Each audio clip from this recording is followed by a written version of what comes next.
Menteri Perdagangan Zulkifli Hasan mengeluarkan candaan terkait bacaan dan gerakan sholat yang dikaitkan dengan kontestasi pemilu presiden dan wakil presiden tahun 2024 pada pertemuan dengan Asosiasi Pedagang Pasar Seluruh Indonesia, APSI, di Semarang dan seterusnya dianggap dibacakan. Pemohon mengajukan bukti P27 sampai dengan bukti P29 serta saksi Mirza Zulkarnain dan Anis Prijo Ansari. Bawaslu menyampaikan keterangan dan seterusnya dianggap dibacakan, diucapkan.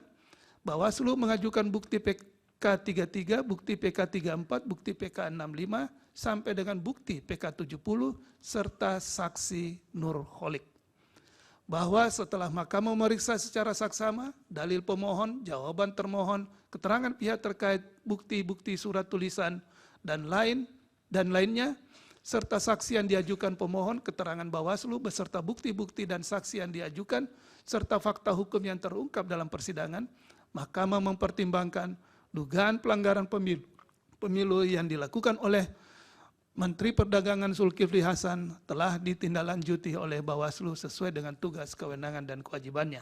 Namun, dalam menarik kesimpulan terkait dugaan pelanggaran pemilu terhadap peristiwa tersebut, Bawaslu belum memperhatikan aspek lain seperti penggunaan fasilitas negara, citra diri dilakukan dalam pelaksanaan tugas penyelenggaraan negara, maupun waktu pelaksanaan yang berada dalam tahapan kampanye pemilu.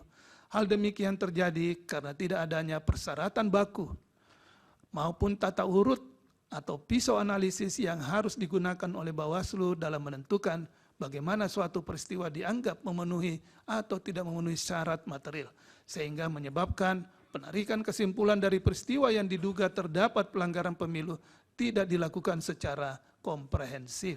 Sementara Mahkamah tidak dapat mempertimbangkan lebih lanjut berkenaan dengan hal tersebut karena di samping telah dilakukan tindakan oleh Bawaslu, juga bukti tentang penggunaan fasilitas negara terhadap menteri yang bersangkutan tidak secara detail dibuktikan lebih lanjut dalam persidangan. Oleh karena itu, Mahkamah tidak mendapat keyakinan akan kebenaran dalil pemohon akuo. Bahwa berdasarkan pertimbangan hukum di atas, menurut Mahkamah, dalil pemohon akuo adalah tidak beralasan menurut hukum.